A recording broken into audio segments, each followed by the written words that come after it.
Good morning all nurses.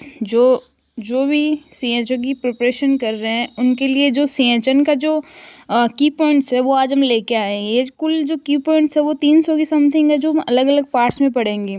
आपके लिए video बहुत ही लाभदायक होएगा, क्योंकि शायद ही इन की पॉइंट्स के बाहर कुछ क्वेश्चन जाएंगे सीएचओ के एग्ज़ाम में। तो जो भी सीएचओ के एग्ज़ाम की प्रिपरेशन कर रहा है वो ज़रूर इन की पॉइंट्स का ध्यान रखे। तो चलते हैं हम आगे, की पॉइंट्स देखते हैं। तो पहला जो की पॉइंट्स है वो डायमेंशंस के बारे में है। सीएचओ के एग्जाम में बहुत बार ऐसे पूछा जाता है कि डायमेंशंस कितने होते हैं, कौन से होते हैं। अलग अलग तुमको वो दिए जाते हैं ऑप्शन कि ये वाला डायमेंशन है कि नहीं है, ये है कि नहीं है। तो इसमें 3 डायमेंशन होते हैं, फिजिकल, मेंटल और सोशल। इस प्रकार के जो डायमेंशन है वो 3 टाइप के होते हैं।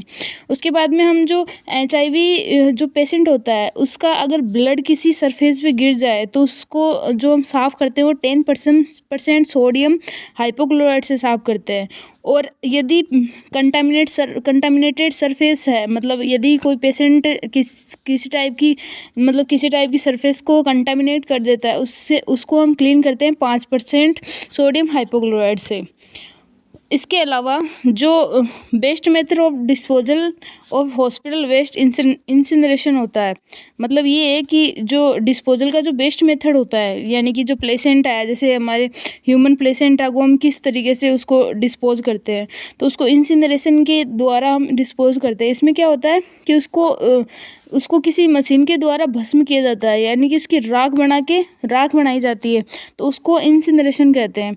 इसके अलावा जो पीएससी और सब सेंटर पे जो होता है उसमें बेस्ट मेथड जो होता है वो ब्यूरियल मेथड होता है। मतलब प्लेसेंटा को गाड़ दिया जाता है और गाड़ के उसको डिस्पोज किया जाता है। इसके अलावा चौथा पॉइंट हम देखते हैं बायोमेडिकल वेस्ट के बारे में। तो बायोमेडिकल वेस्ट में अलग अलग कैटेगरीज होती है, जो कि 1 से लेके 10 तक होती है। लेकिन सीएचओ में इतना कोई कैटेगरी वाइज कुछ पूछा नहीं जाता, इसलिए बस इतना याद कर रखना है कि कौन सा जो वेस्ट है वो येलो बैग में डिस्कार्ड करना है, वाइट में करना है, रेड में करना है। तो उसके लिए हम जो एनाटॉमिकल वेस्ट है जितने भी अपने मोस्टली जो वो आता है क्वेश्चन, वो आता है प्लेसेंटा के बारे में, कि प्लेसेंटा को कहाँ पे डिस्पोज किया जाता है। तो एनाटॉमिकल वेस्ट हो गया। सोइल्ड यानी जो भी भीगी हुई वस्तुएं होती है, लाइक ब्लड वगैरह, तो इसमें जो ब्लड बैग होता है वो सोइल्ड में आता है। लेकिन ये याद रखना कि जो ब्लड की जो ट्यूबिंग होती है, जो ब्लड बैग की जो ट्यूबिंग होती है वो येलो बैग में नहीं आती है। इसके अलावा डिस्कार्डेड ब्लड बैग, देखो ब्लड बैग आ गया, और एक्सपायर्ड डिस्कार्डेड मेडिसिन जितनी भी होती है एक्सपायर्ड की भी, वो सब येलो बैग में आती है। साइटोटॉक्सिक ड्रग, एक बात और ध्यान रखें आप कि जो साइटोटॉक्सिक ड्रग्स होती है, जो साइटोटॉक्सिक ड्रग के जो एम्पूल्स वगैरह है वो भी येलो बैग में ही डाले जाते हैं। हमको ये पता है कि जो एम्पूल्स कांच की जो वो होती है उसमें कम ब्लू में डालते हैं, लेकिन जो जितने भी साइटोटॉक्सिक ड्रग्स है, यानी कि जो कैंसर से रिलेटेड ड्रग्स है, उनकी जो एम्पूल्स वगैरह भी येलो बैग में ही डाले जाते हैं। और जो जितने भी कंटामिनेटेड आइटम होते हैं ब्लड के, उनको सबको येलो बैग में डालते हैं। तो ये हो गई येलो बैग की बात। अब हम आते हैं वाइट बैग पे। वाइट बैग में क्या क्या डाला जाता है? जो निडल होती है, स्काल्पल्स होते हैं, ब्लेड्स, मेटल शार्प जितने भी होते हैं वो ये वाइट बैग में डाले जाते हैं। वाइट बैग जो होता है वो मतलब जिसको पंचर नहीं किया जा सकता, वैसे वाले बॉक्सेस बने होते हैं, उसमें वाइट बैग उस तरीका होता है, मतलब जिसको पंचर नहीं होता है वो, इसलिए उसमें शार्प वगैरह वस्तुएं वगैरह ये डाल देते हैं। ठीक है, ये वाइट बैग के हो गया। अब होता है ग्लास वाला सिस्टम। जितना भी ब्लू कलर के जो कार्ड बॉक्सेस होते हैं, मतलब कार्ड बॉक्सेस टाइप का वो होता है कंटेनर, जो ब्लू कलर का BMW में वो आता है। ठीक है, तो इसमें क्या होता है, इसकी एक ट्रिक है जो हमें सर ने बताई है, तो मैं आपको भी बताना चाहूँगी। इसमें ऐसा होता है कि ब्लू है पानी पानी, ब्लू है पानी पानी, और जो पानी होता है वो होता है ग्लास में। तो मतलब जितने भी ग्लास के आइटम्स होते हैं वो सब के सभी ब्लू कलर के उसमें उस कंटेनर में डाले जाते हैं, एक्सेप्ट इसमें एक्सेप्शन मैं आपको बता चुकी हूँ, वो है साइटोटॉक्सिक ड्रग के जो जितने भी एम्पुल और वाइल होते हैं वो सारे के सारे डाले जाते हैं येलो में। ठीक है, रबर, ये तो आपको पता ही होगा, रबर रेड मीन्स रबर के जितने भी आइटम है, जितने ट्यूबिंग है, सिरिंज है, कोई भी विदाउट नीडल की जितनी भी वो होती है, यूरिन बैग्स है, जो सब के सब रेड कलर के बैग में डिस्कार्ड किए जाते हैं। इसके अलावा 8वां पॉइंट हम देखते हैं ब्लैक कलर का। तो सबको पता ही होगा कि जितने भी नॉन इन्फेक्शियस वेस्ट होते हैं, जैसे पेपर है, मेडिसिन के कवर है, फ्रूट्स, उनको सबको किस में डालते हैं? ब्लैक कलर में। ओके, इसके अलावा हम ऑटोक्लेव पढ़ेंगे। ऑटोक्लेव में लगभग जो क्वेश्चन पूछा जाता है वो उसके टेम्परेचर से पूछा जाता है, और मतलब उसके दाब, प्रेशर पे पूछा जाता है। तो 21 डिग्री सेंटीग्रेड पर होता है, जो कि 30 मिनट तक रखा जाता है। इसमें ये तो सबको याद रह जाता है कि 15 LBS इंच स्क्वायर का पर प्रेशर लगता है। लेकिन आजकल जो क्वेश्चन पूछा जाता है वो ये पूछा जाता है कि kg/cm² पर कितना वो प्रेशर लगता है। तो 1.06 kg/cm²। आगे वाला हम देखते हैं। तो 10वां पॉइंट है वो है जो आइसबर्ग फिनोमिना है उसके ऊपर उससे रिलेटेड है।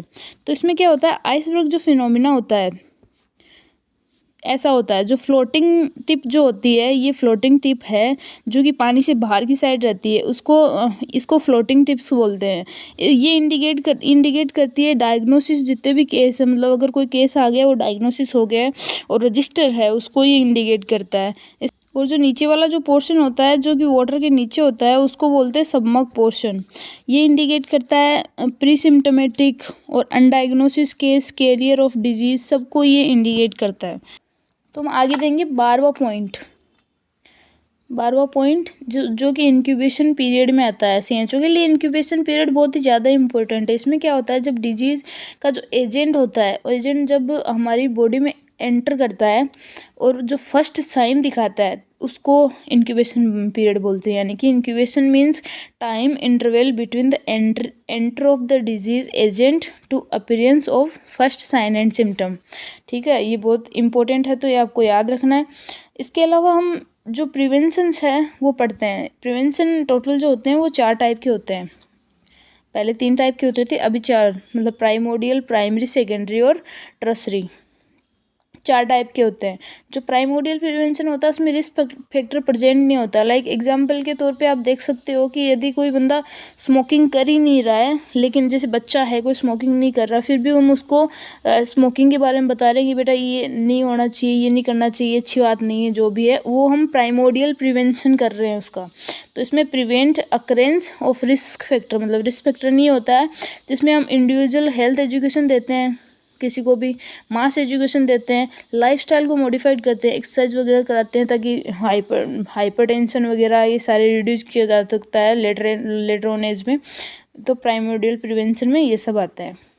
इसके अलावा हम आगे देखते हैं। तो ये आ गया प्राइमरी प्रिवेंशन। इसमें जो होता है रिस्क फैक्टर जो होता है प्रेजेंट होता है, रिस्क फैक्टर जो प्रेजेंट होता है लेकिन डिजीज़ नहीं होती। लाइक कोई स्मोकिंग कर रहा है लेकिन उसको अभी तक कैंसर नहीं हुआ है, तो इसमें रिस्क फैक्टर है स्मोकिंग, लेकिन उसको कैंसर नहीं हुआ है, मतलब डिजीज़ प्रेजेंट नहीं है। तो इसमें क्या होता है कि removes responsibility of disease occurring health promotion. Health का प्रमोशन करके हम डिजीज़ को मतलब होने से बचा सकते हैं, जिसमें इन्वायरमेंटल मॉडिफिकेशन कर सकते हैं, न्यूट्रिशनल इंटरवेंशन कर सकते हैं, लाइफस्टाइल बिहेवियर चेंज कर सकते हैं। फिर होता है स्पेसिफिक प्रोटेक्शन दे सकते हैं हम। स्पेसिफिक प्रोटेक्शन किसी चीज़ के लिए, जैसे इम्यूनाइजेशन दे के स्पेसिफिक प्रोटेक्शन दे सकते हैं। आइसोलेशन ऑफ कम्युनिकेबल डिजीज, यदि किसी को कम्युनिकेबल डिजीज़ हो गई है जो एक से दूसरे आदमी फैलती है, उसको हम आइसोलेट कर सकते हैं पेशेंट को। कॉन्ट्रासेप्टिव मेथड यूज़ कर सकते हैं। पीपीई किट पहन सकते हैं जो कि हमको इन्फेक्शन से बचाती है। क्वारंटाइन विदाउट ट्रीटमेंट, जो कि कोविड में सबने देखा ही होगा। प्रोफाइलेक्सिस करते हैं। Wear seat belt, safety helmet, मतलब ये चीज़ जो है हेलमेट्स वगैरह इसमें भी लागू होती है। जब अपन ड्राइविंग कर रहे हैं तो उसमें सीट बेल्ट लगाना और हेलमेट लगाना, उसमें रिस्क फैक्टर प्रेजेंट होता है कि कभी भी एक्सीडेंट हो सकता है बंदे का, तो उससे पहले ही उसको सेफ्टी प्रोवाइड करना, ये भी प्राइमरी प्रिवेंशन में आता है। इसके अलावा हम देखते हैं आगे वाला पोर्शन। तो इसमें सेकेंडरी प्रिवेंशन आ गया। Secondary prevention. तो स्क्रीनिंग टाइम जितने भी टेस्ट होते हैं जो डॉक्टर द्वारा एडवाइस किए जाते हैं सारे के सारे इसी में आते हैं। जैसे स्क्रीनिंग टेस्ट होते हैं, बीएससी होता है, मतलब बीएससी होता है, टीएससी होता है, pap smear, early diagnosis like sputum smear, examination होता है, ट्रीटमेंट लाइक एमडीपी, डोट्स की जितनी भी वो देते हैं वो सारी जो आते हैं वो सेकेंडरी प्रिवेंशन में आते हैं। ठीक है, इसके अलावा हम देखते हैं टर्शरी प्रिवेंशन। टर्शरी प्रिवेंशन में रिहेबिलिटेशन स्टार्ट हो जाता है, मतलब जो intervention in the late pathogen phase, मतलब पैथोजन की जो लास्ट होती है स्टेज उसको टर्शरी प्रिवेंशन कहते हैं। डिसेबिलिटी लिमिटेड हो जाती है, इसमें रिहेबिलिटेशन स्टार्ट हो जाता है, मिनिमाइज द कॉम्प्लिकेशन जो है मिनिमाइज होने लग जाते हैं। तो ये हमारा हो गया टर्शरी प्रिवेंशन। इसके आगे हम देखते हैं ये और टर्शरी प्रिवेंशन है। जो सर्जिकल जो ट्रीटमेंट होते हैं जितने भी पैलेटिव सर्जरी होती है वो भी टर्शरी प्रिवेंशन में ही आती है। अब इसके अलावा हम देखेंगे वैक्सीन्स जो हमारी स्टार्ट हो चुकी है। वो है जो फर्स्ट वैक्सीन थी स्मॉल पॉक्स की थी जो 1796 में एडवर्ड जेनर द्वारा दी गई थी। वर्ड वैक्सीनेशन जो है वो भी एडवर्ड जेनर द्वारा दिया गया, वैक्सीन नहीं, वैक्सीनेशन वर्ड जो होता है वो भी एडवर्ड जेनर द्वारा दिया गया है। ठीक है, जो बीसीजी और टाइफाइड जो है टाइफाइड जो ओरल होता है वो है बैक्टीरियल लाइव वैक्सीन होती है। इसके आगे का जो भी पार्ट है वो हम देखेंगे बाद में। अगर आपको ये वीडियो पसंद आया है तो like share and subscribe my channel, please subscribe. इसके 300 पॉइंट है जो हम अलग अलग पार्ट्स में पढ़ेंगे। तो ऐसे ही और पॉइंट्स देखने के लिए मेरे वीडियो को सब्सक्राइब करें and thank you so much.